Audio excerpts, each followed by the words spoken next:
How do you feel about soaking beans, shopping at the farmer's market, taking a lunch break?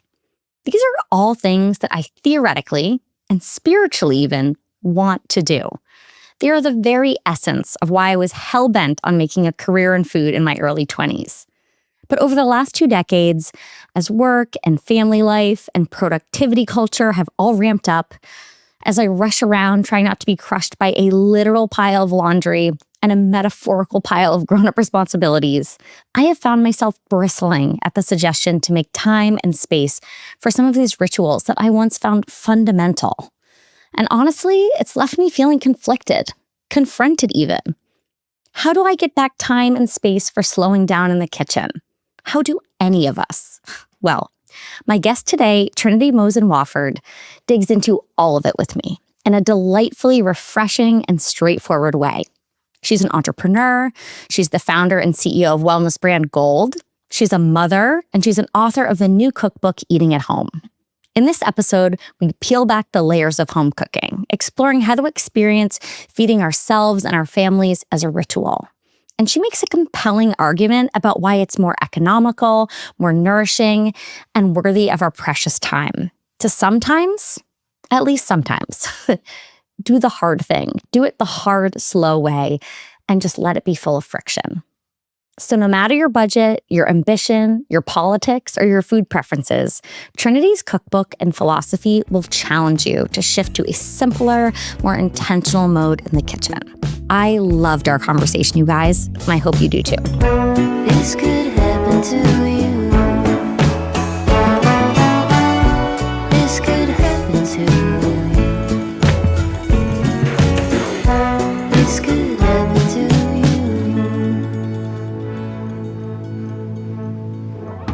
Trinity Mouzon Wofford, welcome to Not From Concentrate. Thank you, Catherine. Very excited to be chatting with you today.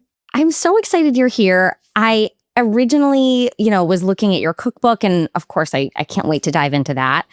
But I actually was really taken by some of the similarities between our paths in the food world, and I wanted to dig into your backstory a little bit. I had not been as familiar with Golde, your company, and I'm just so impressed and interested by how you have balanced this world in kind of CPG and that side of food entrepreneurship, and now moving into more editorial. So could we start with a little bit of backstory of how you got to the particular place you're in your career right now? So I am an entrepreneur by trade who has sort of fallen into authorship, I would say.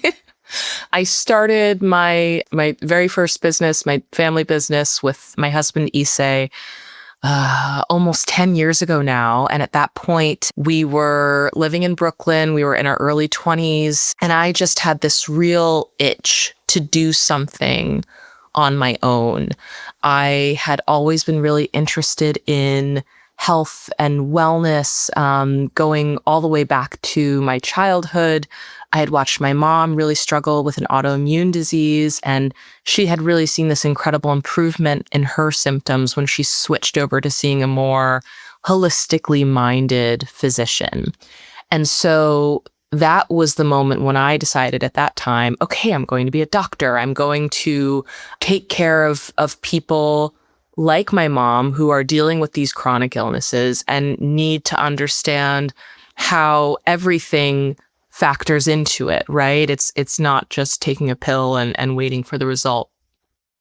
And I actually was pre-med in college, and that was totally the plan until I found out that my mom had to stop seeing that physician because it wasn't covered by insurance and she couldn't afford it. And that was really what reframed that initial vision for me. Thinking through this idea of how accessibility played into this idea of health and well-being, and just knowing that if I was going to build anything in that space, it was going to have that layered into it. And so I think I always had that creative entrepreneurial drive, ended up starting Golde out of our Brooklyn apartment, at the age of 23. And I mean, at first we were mixing up, our first product, which was a turmeric latte mix by hand. And we were doing it in the apartment. I don't think that was legal. It was a very, it was very humble beginnings. And then within a few years, maybe even sooner, it started to grow legs of its own. It started to grow. There was, I think, a real interest in, because this is going back to like 2016, 2017, the way that we were talking about well-being and it not being such a sort of luxury status thing, or on the other end, like this really bad tasting thing that you found in the health food store that you're sort of like choking down. I was very excited about this idea of whatever you were doing. And in Golde's case, it was, making lattes and doing cute superfood face masks. It could be a ritual, and there could be this sense of wanting to return to it and the process itself being lovely. And I think that was really what resonated about the brand and sort of the world that we built around it. Yeah. And it's so clear that that's now what you're taking into eating at home, where home cooking is the ritual. And it really is.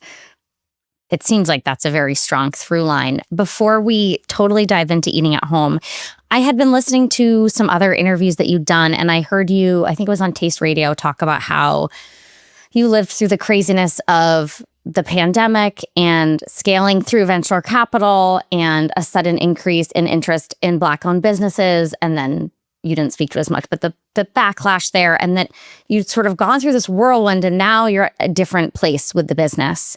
As someone who, we didn't take venture capital, but I did raise money. I had a food brand at a very similar time. That food brand no longer exists. I would love to hear a little bit about where you are now. And I don't know how much time and energy you want to give to the craziness of that chapter, and how much you want to be in the present, because it's something that I struggle with. So I want to give you the opportunity to share as much or as little about what was going on back then, and maybe even more importantly, how that's led you to where you are right now. Everyone starts a business a little naive. And I think that building a business and growing it are sort of like, they're rites of passage, and rites of passage have historically not been painless in cultures, right? It's like taking the kids out to the woods and figuring out how they fend for themselves. I think that business imitates life, right? And so all the horrors and the joys that you experience there are sort of little like microcosms for everything that you go through in a lifetime. And a lot of what I experienced in that sort of rise of Golde was a sort of disillusionment with the marketplace, right? I think there was all of a sudden the understanding of how my image was being used as a tool to represent something.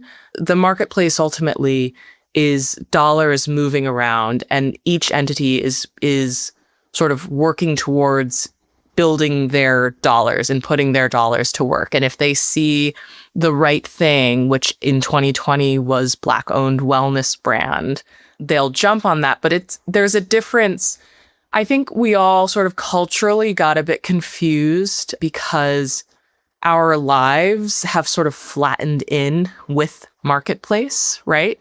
And so I think there was sort of a confusion around what exactly that meant when we were talking about voting with our dollars and the values. And I think it all just got a little bit too flattened into one layer.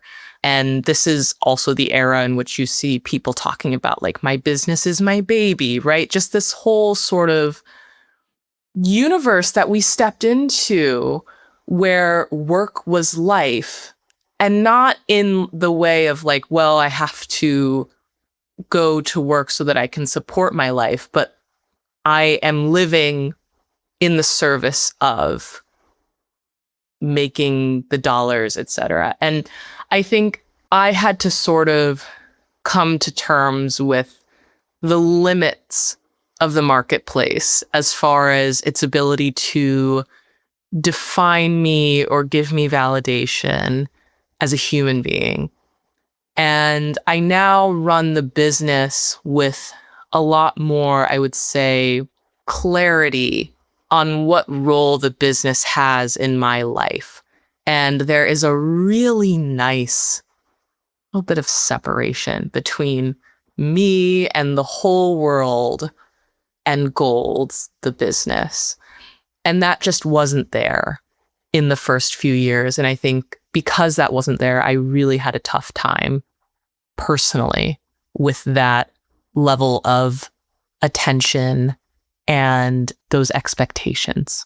So how did that evolve into this current chapter where you're now a mom, you now don't live in New York City, you're in Hudson, and you're an author, and you worked with Rebecca Frickser, who was one of the first guests on this podcast. Oh, she's great. So I would love to hear about this book and that transition for you and how that fits into that whole arc.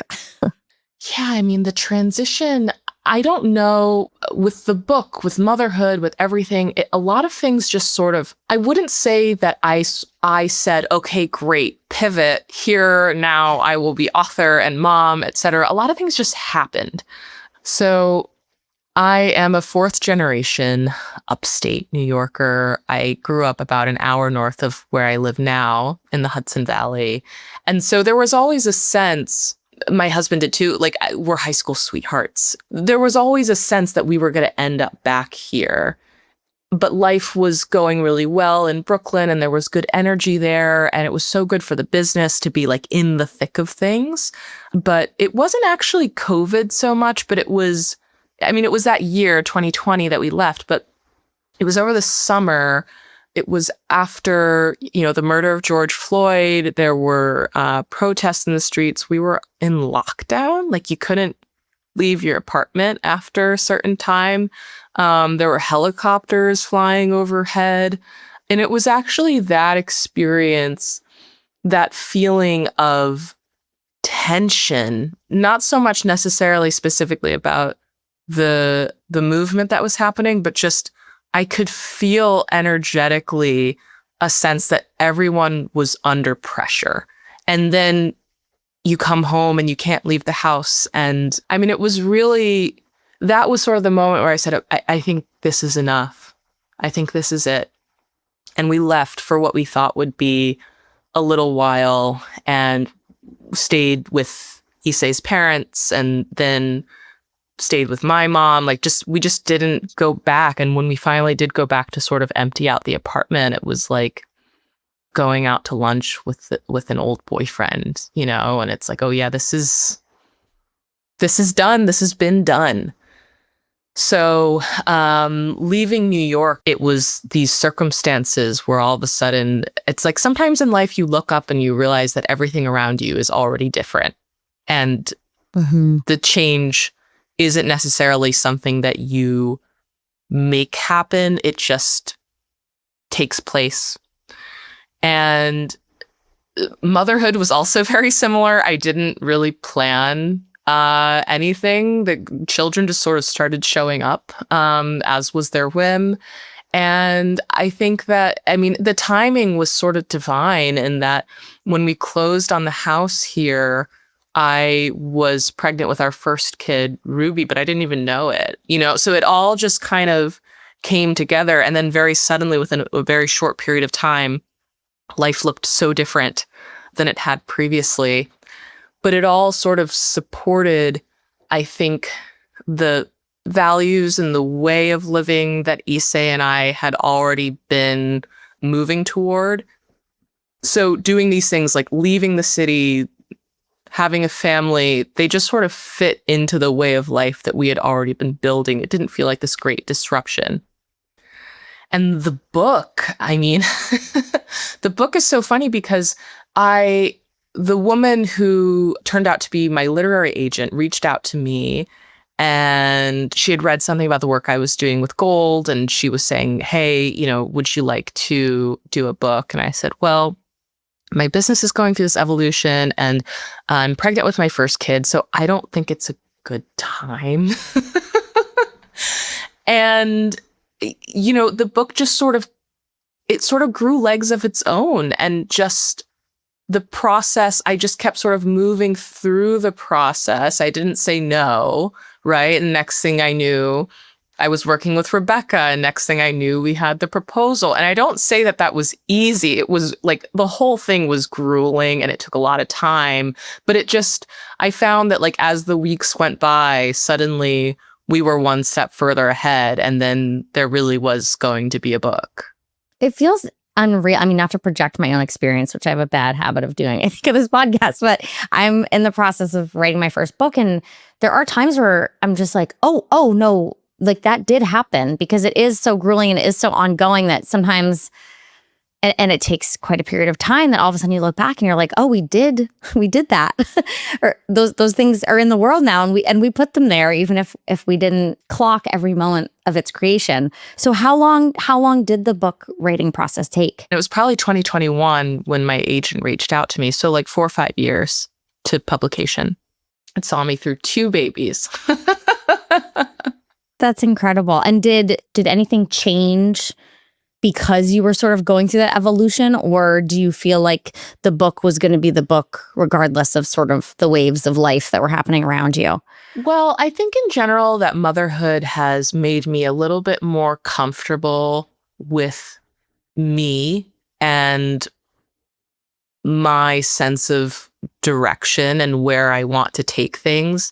My natural tendency is to sort of make sure that everybody's okay. And thus there's a lot of appeasement as I go through partnerships and, okay, let me make sure that this is good for you. And so I think becoming a mom gives you a good place to put that inclination, right? That's exactly what you are meant to be doing with babies. And so I didn't feel as much like I needed to take care of the publisher, et cetera, and the audience. And I felt like I could really write what I wanted to write, which is not to say that I didn't go through 10,000 moments of, am I allowed to say what I really want to say? Is it okay to say what I really want to say? Is anyone going to care about what I have to say? Does this make sense? I mean, it's like a steady stream in your mind as you're putting together a book. But I do think that change in circumstance, I just felt a little more steady on my own feet than I think I would have a few years earlier. Well, after going through what any business owner does, especially given all the circumstances you shared, I'm sure that made you even sturdier than however sturdy you were before. would be my guess. I'm just going to take a wild guess and say that may have helped shape some of that. A lot of that stuff, it takes a long time to metabolize it. And some of it, I think I'm still in. And I think there are things that I went through 5 years ago that it'll probably take 5 more years before I can really look back on and say, oh, there was the lesson. I see it. So let's pivot a little bit and talk about some of the lessons in eating at home, because I think I heard you describe it as like this is a philosophy book disguised as a cookbook. So eating at home is my ode to mealtime. And what's funny is when we first started working on the book, the idea was, what is eating well according to Trinity, founder of Golde? And as I started to put down my ideas, they were the practices that I already had in my family routines, going to the farmer's market every week, sitting down to a meal in some sort of company every day, taking a lunch break, like blocking it out on your calendar and sitting and taking the lunch break. And I realized the feedback I started to get pretty quickly in that process was, this is very nice, but we're busy. Everybody's too busy for this. So you're going to have to make it a little more realistic. And I said, I know we're busy. I know we're all busy. And I think this is exactly why we need this. If we continue to sort of squeeze ourselves and say, well, I'm too busy to pause, to slow down, to be present, to make something lovely, to enjoy something, That's a self-fulfilling prophecy. And the funny thing is, now I'm going on a tangent, and that's what you'll get with me. The AI stuff, there's a lot of like, wherever AI is inserted, it tends to be promising you we're going to take something off your plate because you're too busy. We know you're too busy. And I've been thinking about that. A good friend of mine just sent to me, she was like, hey, you can use this app and you can dictate to it and it'll, and it'll get rid of your ums. And I went on the website for it and it was really just saying it's so much faster than typing. And I was thinking, man, we're completely like the grounds of existence now. The underlying assumption of every offer is you're too busy. And I think that the more we make that true in the choices that we make, the more that we don't stop to eat for even 5 minutes because we're too busy, the more we dictate into the app because it takes 5 times longer to type it. Whatever. I mean, dictate if you want, but I'm just saying you're starting to you are making things true. And we are living in this world now where there's never been more information, more to-dos. We are drinking from the fire hose for sure. But to my life experience thus far, I have not found that a lack of reverence for mealtime solves that. So I think the book is really about saying, yeah, we're in this. What can we do to enjoy it?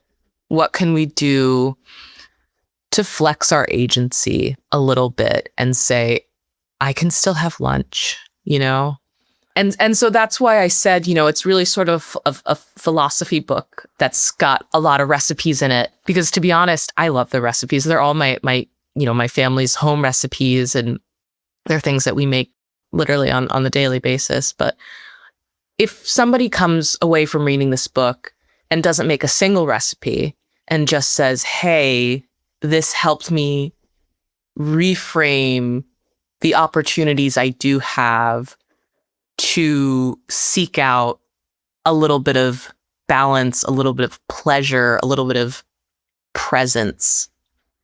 That's really what I wanted to share.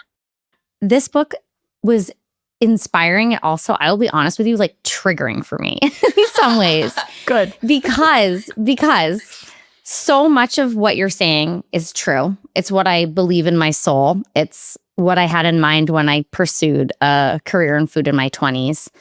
And then coming into the world of running a startup, raising 2 children, living in a city, there are things that I don't make time for that I want to, and I know that I should. And so it is like there's 2 voices, like one on each shoulder as I'm reading. And one side is like, yes, return to this. This is good. Do it. And the other side is like, who does this girl think that she is? And how is she running a company and soaking her beans and making and at the farmer's market soak and like the beans. So I think like it's challenging in such a good way. And for anyone who's listening who might be hearing that sort of, but I am so busy voice, like take us through it for a minute. And then I'm going to talk about the stuff that was not as triggering and I was just like wholeheartedly, I want to dive into. But I did want to sort of like push back to sort of give you the chance to just even further, like what would you say to the soul on my shoulder that's whispering, but you don't have time for this. This is crazy, Catherine. You are too busy. Yes. Well, I think that we get a little caught up in the black or white thinking where we say, well, I don't have the opportunity in my day right now to eat every meal at home from scratch. So it's going to be takeout and prepackaged. And I think when we just sort of say it's all or none, we're really robbing ourselves of the chance to have those really lovely moments. And the reason why I started eating this way was, yes, a sort of internal compass saying like, yeah, we have to prioritize life being lovely and pleasant. We can't just like run towards unpleasantry. life is full of enough unpleasantry, regardless of what you have for lunch. But also it was circumstance. I had started my business. I had $40 a week for grocery budget. And, inflation has since happened. So in 2026 dollars, I don't know, call it $65 a week, but it wasn't a lot. And funnily enough, I found that my dollars went furthest at the farmer's market because you have to sort of sidestep the strawberries that are springing up right now, right? And you go to what I call the hardworking produce, the potatoes and the rutabagas. And you can actually get really great quality stuff at a really great price. You build a relationship with the grower, right? And so it's funny because I just saw this little cartoony thing that like went out on, I think it was the New Yorker, and it was like, woman in her 30s is thriving. And it was this like satire about like a woman going to the farmer's market. And I was like, this is so tired. If we truly believe that carving out 30 minutes once a week to go to the farmer's market instead of getting our groceries delivered on an app owned by God knows who. Giving no money to the restaurant, taking 30% of their margin so they can barely survive when they're already barely surviving. So that you can get potatoes that were flown in from 6,000 miles away, blah, blah, blah. And if we're going to call that our freedom of choice, and we're going to call doing the thing that takes just a hint more intentionality and say it's just for like dumb rich people or like whatever exactly that narrative is, oh, that's just like some frilly luxury. The machine has already won, and I don't know what I can do for all of us. I don't know, because, we're living in this world now where we're saying, oh my God, independent family farms, they matter, right? And we're going to lose it all. And then we're on our delivery apps nonstop. And we're not even like going into, like, if you're going to go to the supermarket, at least just go in there. Because the more you don't go in there, the more that nobody is anywhere, the more that we create an entire social structure where the quality of experience is terrible, because it can be, because you're not even there. And I don't know how much further we're really going to keep taking this like self-serving position of like, my choices are valid because I'm just too busy to do the good thing. I totally hear you. And I mean, I was having a conversation with somebody on this podcast, and I was saying something similar to the point of like the whole like self-care thing had gotten to the point of like whatever you just don't feel like doing is self-care. And there is an element sometimes of like, no, there is effort that needs to be put in. Like if you want to get that result, the effort needs to be put in. And I think to what you were saying before, we are now on the precipice of like such dystopian situations that these like, little scenes you would think about of like Kurt Vonnegut waxing poetic about going to the post office to like see the people, like it's real now. And so while your book, I could have seen this book existing when I first got into food in my early 20s and we're thinking about like David Tenise or maybe I'm looking back at Moosewood. This book would have made sense in those times. But this book makes sense in a whole new way in this particular time because we are being confronted so intensely. And so I think it is radical in a way that this book would not have felt radical just, in different periods of time. Well, I don't know if you know that was going to be the title of the book. It was going to be The Radical Act of Eating at Home. I did not know that. But clearly you got your point across. Yeah, well, I think exactly. It's funny. I mean, it took a lot of work on my end to keep saying what I was saying and just saying, yeah, that's it. I mean, like there was an opportunity, there was a discussion at one point with the book of like, okay, thank you for sharing this recipe for soaking beans from dry, but like, what about canned beans, right? And so I said, oh, I've got an opinion on canned beans. And I put that opinion in there, which was like, just buy them dry. You soak them overnight. It doesn't take any work. It costs less. We're all so stressed about money and we're not just soaking our beans. And I think, we're getting to a point with like the AI thing, et cetera, where the absence of rigor is a luxury that we're being sold, but we're simultaneously coming up against all of the pain points that show up there. We're like, if we're not if we're constantly seeking out comfort, this is, it's something that I've read about in like Buddhist texts, like this idea of if you're always trying to get comfortable, then you're never going to be willing to accept the reality of the perpetual discomfort of being incarnated, right? Like this life is full of unpleasantry. And I think I've found personally, and like a lot of that is in the book, that a lot of the stuff that I enjoy the most and that I also enjoy doing with the kids, right? It's just chores, just like, okay, like what do I do on the weekend? I don't know. I like move some mulch around and I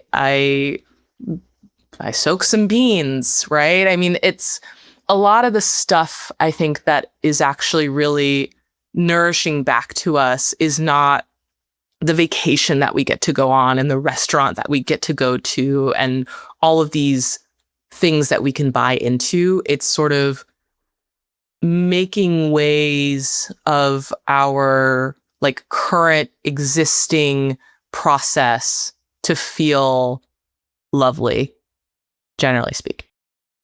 So Trinity, for someone who this feels extremely foreign to, like, what is the first recipe that they should open up to? Like, I could see some people who are so ready to dive into this, like whole hog, and some people who are totally overwhelmed by it.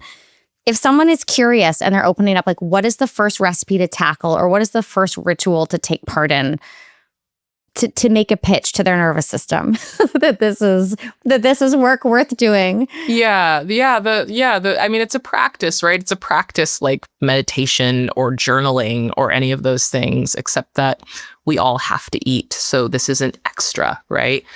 I've been talking beans, but I really do. I'm big on beans. And I do think that's one of the most delightfully simple and rewarding things that you can do. I'm a recent convert to the bulk section of my grocery store, and I always sort of avoided it. It's dusty. It smells like lentils. I don't know what jars to bring. And also you hear bulk and you're picturing like, the 36 pack of toilet paper and like, where am I going to put that stuff? But the genius of the bulk section of your grocery store is that you can get exactly the quantity that you need. And I can tell you as an entrepreneur in the consumer product space that when you buy something in the supermarket, most of what you are paying for is packaging. Ding, ding, ding, or shipping that heavy packaging. And so I don't go often because it's dry stuff. So, find a place within, a relative distance of your home that you could visit once a month or so. And I bring my jars and I fill up on like dry chickpeas. And so this was a recipe I did the other day. You soak the dry chickpeas in water overnight.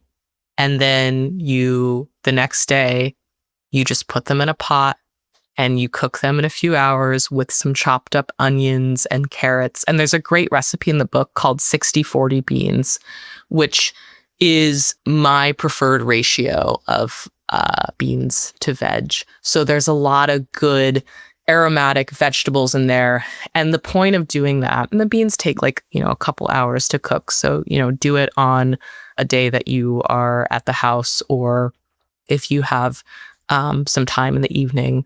And the genius of it, though, is once you have those beans, you then have the framework for what I call component cooking, which is that whole sort of first chapter of the book. And component cooking is my answer to meal prep. So rather than, stacking up your Tupperwares with the little perfect chicken breasts and the 3 green beans, what I do is I, make a big pot of beans. I put it into little jars. The jars, some go into the fridge, some go into the freezer. And then that week, when it's Wednesday night and everybody's already hungry and we got to figure out something fast, the beans come out of the fridge you boil some pasta, you mix the beans and the pasta together. You put a little olive oil on top, a little salt. If you have a fresh herb, put that on top too. And then it's really like, wow, this is like eating in a restaurant. And that's it. So the idea is basically with component cooking, when you have those slower days at home, that's the day. It's Sunday for me. Everybody has, I think, typically like probably one day where they're not rushing all over the place. Take that day, and instead of like going to brunch with a friend or whatever, you cook a little something that you can then have in the fridge ready to sort of assemble into your meals throughout the week. There is no reality in my home where I am cooking completely from scratch on the Wednesday night when everybody just got home and they're already hungry. So you have to sort of work around that and find ways to build in that from scratch cooking without baking in all that time at that day. But I've found that, that practice, it makes it possible. And it's also just so much more economical than trying to like do the takeout thing at the last minute, which is very easy to find gets out of hand. I love that you put a name to it. So we are kindred in that I'm not a meal planner and I'm very much a component cooker. I always have some rice. I'm always roasting a chicken, but I've never had a good name for it. And now I have the lexicon. And yes, I loved in your book too, you have recipes for pickles and like some really easy herb sauces, because having those little things to dress up those components is what's going to make it feel like an actual meal.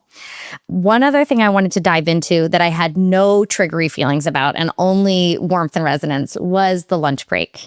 I don't always do it for myself, but I am a big proponent of it and I talk about it a lot. I write about it sometimes. Talk to me about taking a proper lunch break and what that means to you and why everyone should be doing it. So I started taking a lunch break formally because as the business was growing, I was starting to get my calendar booked out. And so you have to know that like in the early days of Golde, it was just me and Issei, and we would sit down to lunch every day. And it was consistently pickled cabbage over rice. $40 a week, you eat cabbage. But, it was sort of like whenever we had the moment, because the business was tiny and there were no employees and but as that changed, all of a sudden, spending a lot of time on Zoom and different people wanted time on my calendar. And so I just blocked it out 2 to 3 p.m. every day, lunch. And there would be no meetings during that block. And, it was sort of like there was notoriety around it at the company because it was like, oh, Trinity's lunch hour, right? And I said, you could do this too. I know how much work you have on your plate. You could squeeze that out. Leading by example is what we call that. Listen, whenever I talk about stuff like this, the question becomes, okay, but like, what about the person who is in a position to not do this? And someone will give me a list of like 10,000 things that this person has on their plate. And what's funny is like, I hear a lot about like the single mom. I was raised by a single mom. I've had single moms come up to me at my book events and say, thank you so much. This is not, I'm going to now go ahead and, make every meal from scratch with all of this free time that I have. But this reminded me that I have some agency in my situation, right? And I can still make some space where I can. And the lunch break is one of those things where, yes, there are some of us that are not in the position to take it right now, but there are a whole lot of us who are and don't. Yep. And if you think about what it does to you as a person to consistently like squeeze yourself beyond the squeezing that is truly externally happening to you, but just sort of like these values that are somewhere locked into your mental that says like, I can't pause. Who are you then when you step out of your home, out of your office, into the world, and somebody needs help, right? Are you someone who feels that you have the spaciousness to offer into the world in general? The more that we kind of operate from this place of scarcity, the more that is carried with us with every interaction that we have.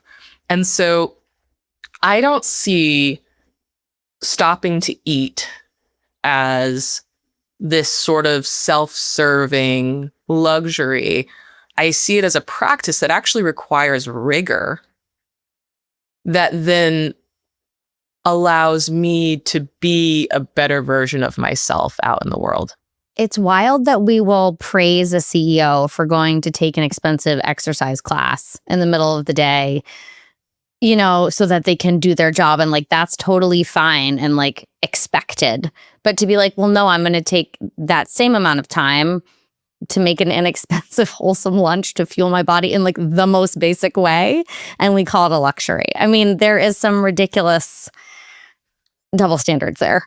That's the culture of the marketplace. And so with the first example, you're talking about someone who has validated their experience by being a high-powered CEO and paying for an exercise class, right? Those are two examples of being very much present in the economy. And I think in this culture, as long as you are very actively participating in the economy, whatever you're doing is fine. But as soon as you're taking a quiet lunch for yourself with, you know, some green beans and some rice. Too much of a flex, too radical for us. It's too much. Mm-hmm.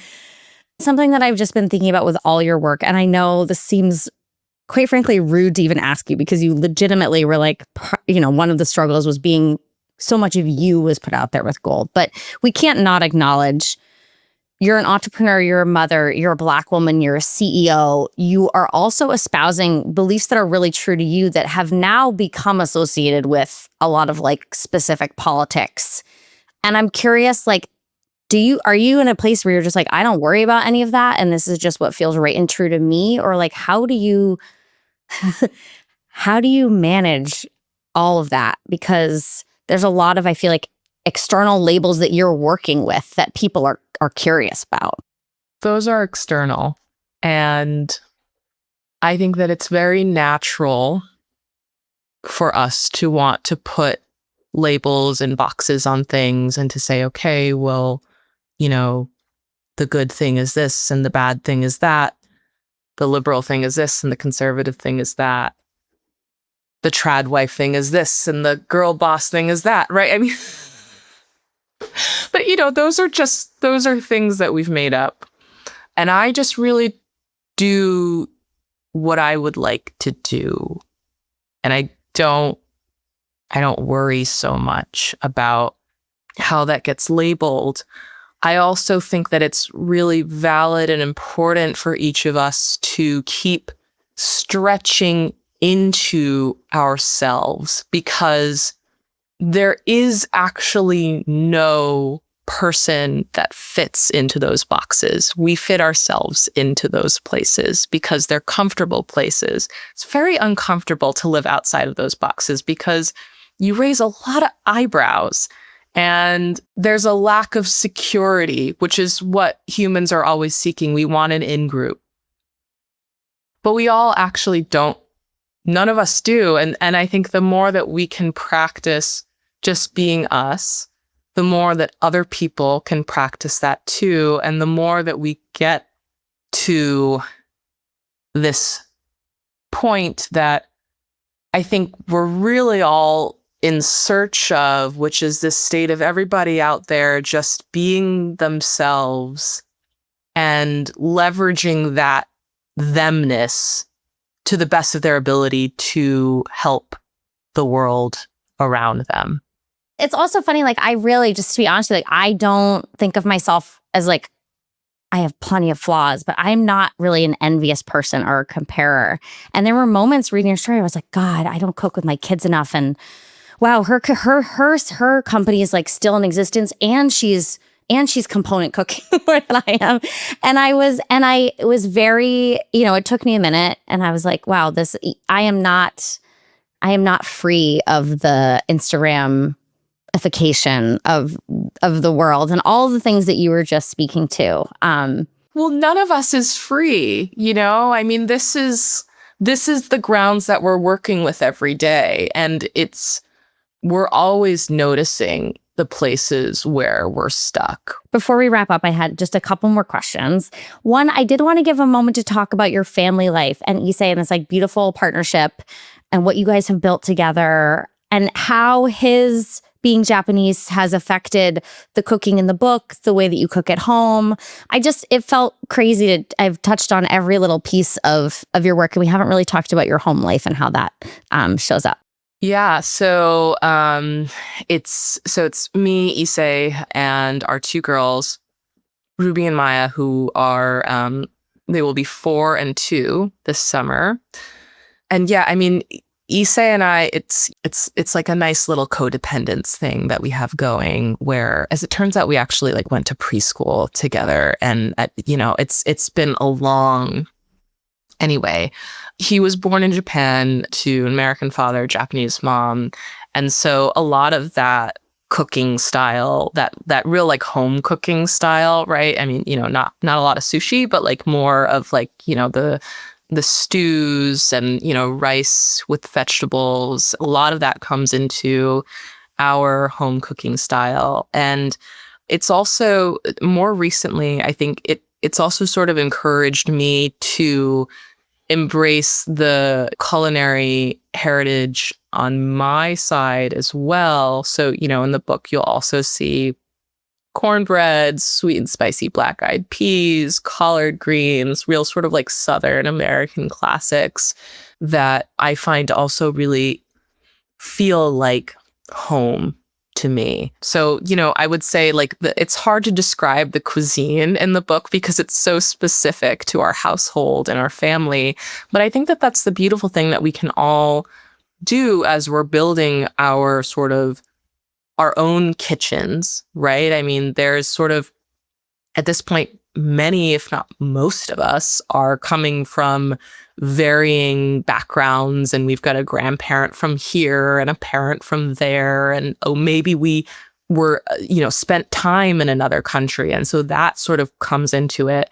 I think there's something really beautiful about each household having that sort of dynamic approach. And that's one of my favorite things about, going over to another friend's house who is from Mexico. And so, she's showing me, the spices that they're using and the way that they're cooking. And I really like that level of embracing your own household's cuisine.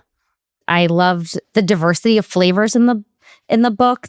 Like you said, it's not grounded in like one specific like ethnic cuisine, but you see everything feels really, really doable, even if it does take a bit of time. I think I've heard you say that, like, I'm going to butcher it, but something to the extent of like the ingredient that you are not doing away with here is time. So many of the things here do take time, but it can be time. If you did need to package this up for somebody who's still like a slave to the cult of, the 15-minute meal, it's time, but it doesn't have to be time right this second on like a Wednesday night. It's time ahead of time. And then so this combination of time and then flavors that might pull from, Japanese heritage or African American Southern heritage, it's all in here. Could you give me one more kind of favorite, I'm sure there's many, but sort of favorite entry point recipes for someone to try when they pick up the book? Yeah, I love to bake personally, but I am not one for a complicated recipe. Lots of steps, etc. You'll lose me there. And I don't like things that call for lots and lots of ingredients. So all of the baking recipes, which are the last chapter of the book, are things that we can kind of throw them together with the stuff that we already have on hand. There's a really great sweet potato loaf in there, which is like, it's a cooked sweet potato, it's flour, it's olive oil. I think it uses maple syrup for the sweetener because that's one of my favorites. But, it's just sort of like pantry stuff for the most part coming together into this lovely little daytime loaf that is a bit addictive. So, there's a lot of fun little pieces like that, granola cookies and biscuits, etc., that are fairly straightforward to put together, but really have the sense of being a lovely opportunity to spend time together in the kitchen. And, you could have young kids, maybe it's a neighbor, friend, whatever. If you have a day where you have a few spare hours, do something together and cook together and just have that be a sweet little project. Bring that over to a neighbor and share it with someone. I think cooking and gardening for me are the two things that remind me of, the beauty of reciprocity and how just by doing something by hand, we can allow ourselves to be very, very generous, right? Like taking someone out to dinner is extremely expensive and it's really not in my budget right now. But baking somebody some buns and dropping them off at their doorstep, which we did earlier this week. And like we went and we took a walk with the girls and dropped them off to the neighbor. That's very doable and very encouraging. Absolutely. I did, not to toot my own horn, but I handed some flowers over the fence to my elderly neighbor the other day, and I was surprised. It is always surprising how much those little things mean. Again, like these are not radical things. These are things we were taught in kindergarten, but somehow it has become a thing where it feels radical to deliver a baked good or hand a flower over the fence. All right, Trinity, we're going to end how we always do, which is with the busy brain section of the podcast, which includes 2 questions. So the first one is, how do you spark creativity in the kitchen? I find that whenever I'm in a moment where I don't have anything, like that moment of, oh my God, the fridge is empty. What are we going to do? We're going to end up eating peanut butter on sardines. That's actually the moment that I come up with something good. So that moment of not knowing what you are going to do, the helplessness of it all usually brings up a new possibility. It's a great analog dopamine hit. You don't need Instagram. Just have the extreme pressure of creative constraints in the face of hangry children. It's the ultimate rush. I'm usually the hangry one, to be honest. Okay, the second part of that question is, what do you do to calm chaos in the kitchen? And it can be physical chaos or mental chaos or some combination of the two. I find that just participating in because to me, the chaos is mental. It's, me getting really busy. And so for me, whether I try to do something that just requires my focus. So just chopping something or, baking something, whatever. Just, I find the kitchen is actually one of those beautiful places where it might be a mess, but the chaos to me calms there. It's when I'm not active, when I don't have my hands in something that, I feel like I'm going to boil over.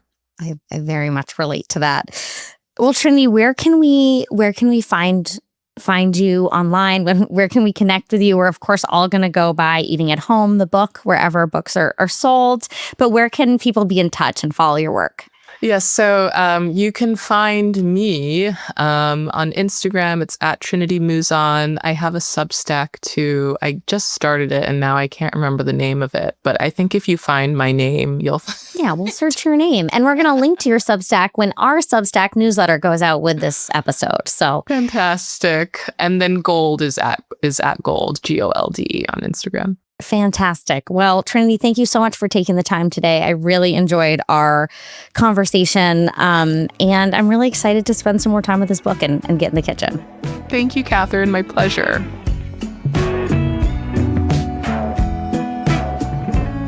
And you, thank you for taking the time to be here today. I hope you enjoyed my conversation with Trinity. And maybe you're feeling inspired to hit the bulk bin at the co-op. Or maybe you're going to put on a pot of beans. Personally, I'm feeling braver about inviting my feral children into the kitchen. I will report back. Now, you know what I'm going to ask next, right? Have you subscribed to the Not From Concentrate newsletter? It's a great way to get recipes from our guests and stay in touch. You can sign up at catherinesmart.com. And you can always shoot me a note with show ideas, feedback, or questions at hello@catherinesmart.com. I read every one. Thanks so much, you guys. I'll see you next time. Not From Concentrate is distributed by PRX and produced by me, Catherine Smart, with audio and video production by Kevin O'Connell. Our associate producer is Allie Miller, and the theme music is by Kylie Daly.